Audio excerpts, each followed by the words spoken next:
I was in New Zealand just before the holidays. It was a privilege to be there. I mean, someone else paid my way, which was the greatest privilege. But while there, I took the opportunity, because I'd been co-chair of the dialogues between our First Nations, Urban Aboriginal, and Immigrant Communities at the city, to actually talk in Wellington about the project.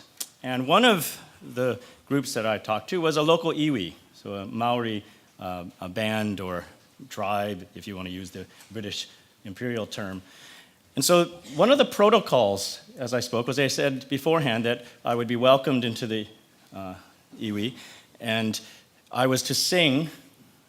You don't want to hear me sing, so that was the first issue and problem, but I was to sing about where I was from and who I was. And part of that was to talk about my family, and also part of that was to talk about the mountain and the river I'd come from.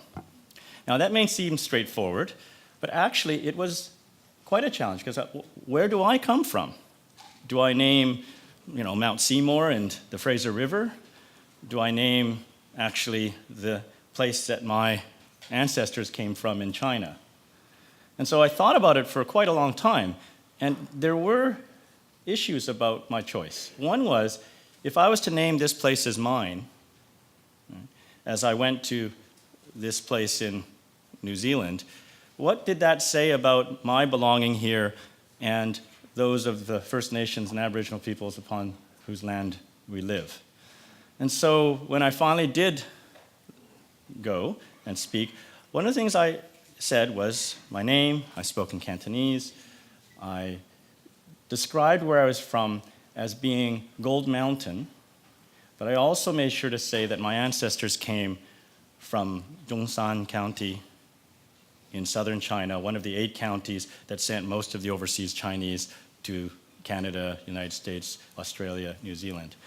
And one of the reasons why I acknowledged that was both to acknowledge that even though I was born here in 1967, the 100th anniversary supposedly of Canada becoming, I was still in many ways a guest. My family, which dates back 4 generations, my great-grandfather came here.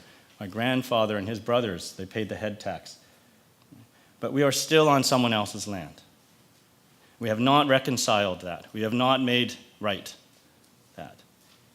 Residential schooling, the head tax, internment, these are not isolated incidents. The anti-Semitism and anti-Catholicism that the Ku Klux Klan, when it organized in Shaughnessy in the 1920s, asked for, that's not an isolated incident. This place was built in a certain way, and until we acknowledge that past as a unified, common past, we're going to have trouble reconciling individual incidents and case studies as we've labeled them today. So that's the first thing. Second is, on March 4th, we're going to have a launch of one of the legacy projects from that City of Vancouver's dialogues. And it was something that was asked for right at the beginning by the steering committee that Baldwin Wong, who did such a wonderful job at the city in organizing these dialogues.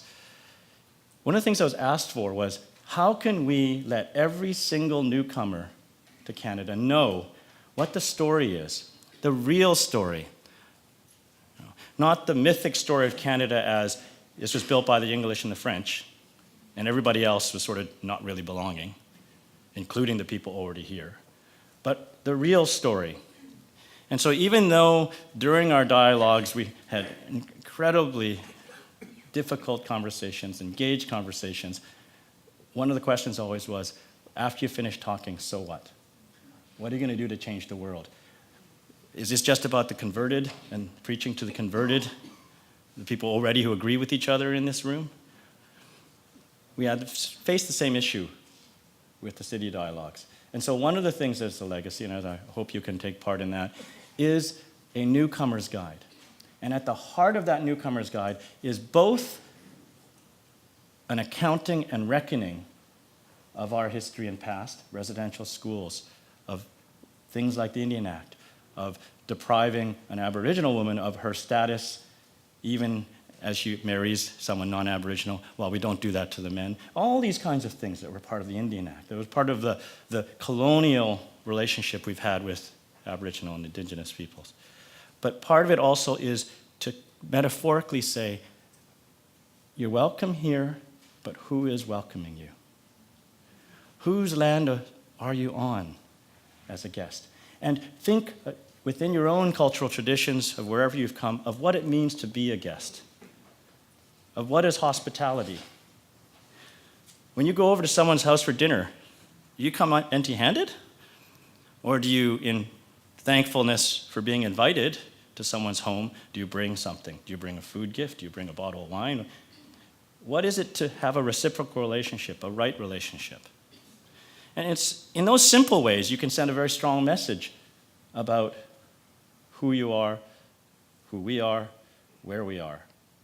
I'm a historian, but I didn't become a historian because I wanted to look backwards.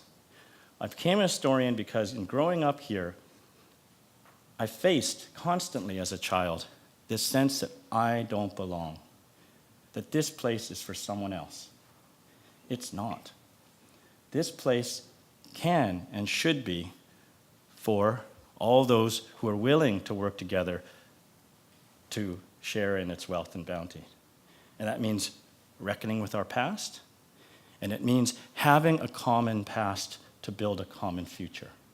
That's not as easy as it sounds.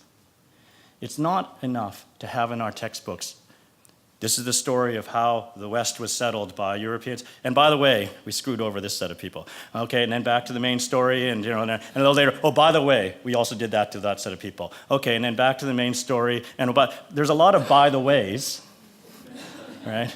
Little margins in the textbook, so to speak, that talk about internment, talk about reservations, that talk about residential school, talk about the head taxes.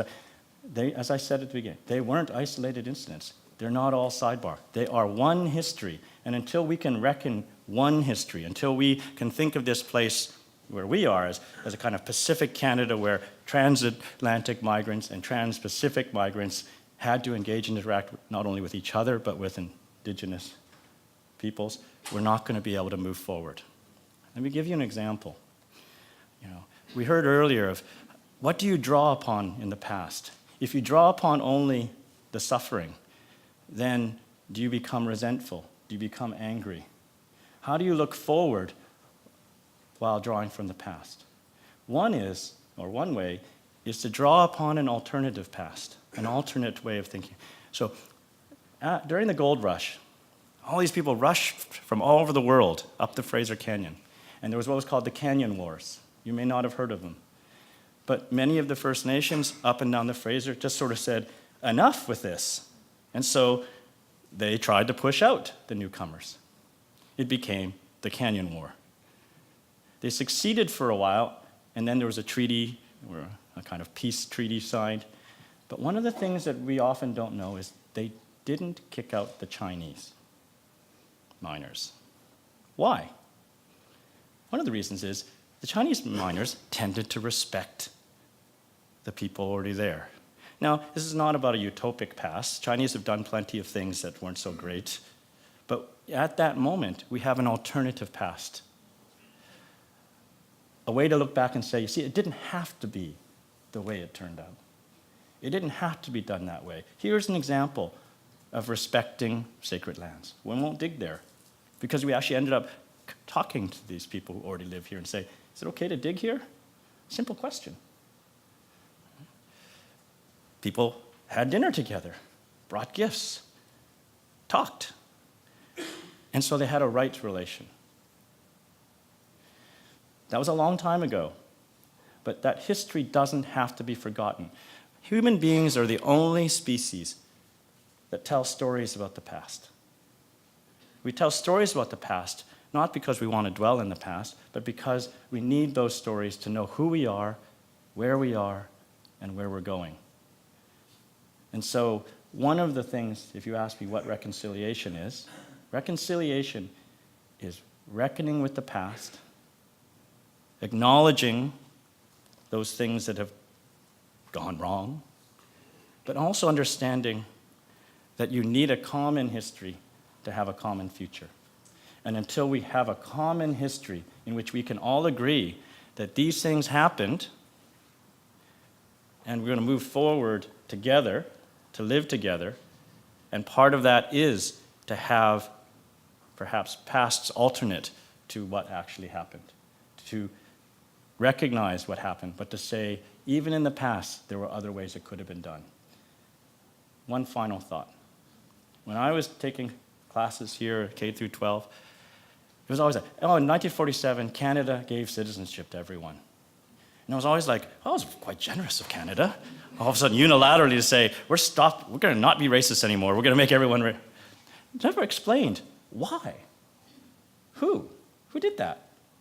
People had to fight. People had to struggle, literally, for that to happen. We don't hear about that. We have to hear, in other words, our children have to hear how things get changed. How it's not the people in charge who made the world a better place. It was the people who weren't getting equal treatment, fair treatment. They're the ones who make a better society. And so until you can sympathize, empathize with those without, those on the outside, and say they're the people who help us make a common future that's fair, that's equitable, that's right, then we're not going to be able to make a common future. So that's hopefully some words from me as a historian who doesn't dwell in the past, but who wants to look forward, and hopefully with all of you and with all of those you know, can help make this a better place. Thank you.